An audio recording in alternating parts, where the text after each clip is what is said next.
Ragged Mom, and I help busy parents with easy recipes, parenting tips, and awesome product recommendations. Today, I'd like to talk about neurodivergence.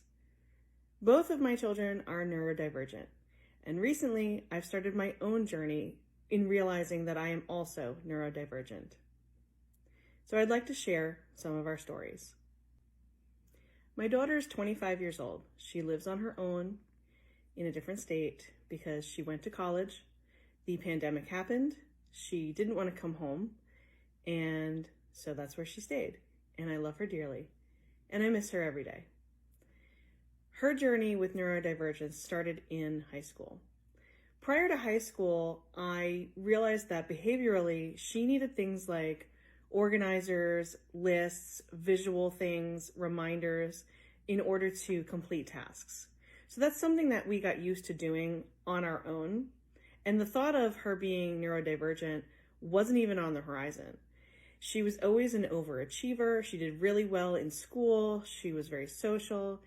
And the first inkling that there was an issue was her sophomore year of high school when she started taking an advanced history class. And the teacher's teaching style was a little bit different. He relied heavily on lecture. He used PowerPoints where they were just bullet points, and he would speak a lot about his subject. And the kids were supposed to take notes.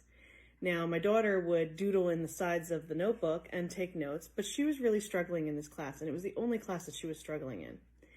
And his teaching style was a lot different from everybody else's. So seeing this, we actually started looking into other things. We had her audiology test done, and that came back okay, but it was determined that she had a delayed processing speed. And that's something we can talk about another time because I also have a delayed processing speed. But she went to a specialist and they did some sort of a test.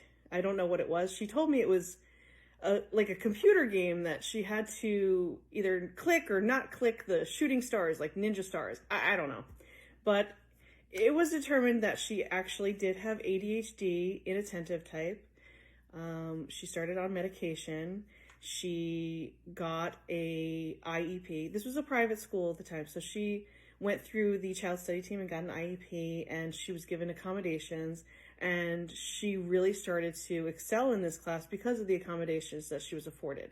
So the teacher made accommodations, changed his teaching style to provide her with an outline of the points that he was making, that he was saying to the other students. Because I guess with the delayed processing speed and with her inattentive type, she wasn't getting the right things from his lecture that he was testing on. So with these accommodations, she started to excel and really do a lot better in this class. And she continued being an overachiever in everything else and has continued to this day.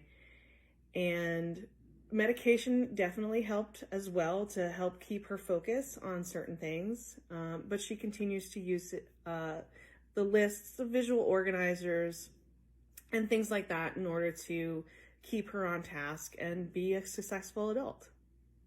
Stay tuned for part 2 in this series about our journey with neurodivergence.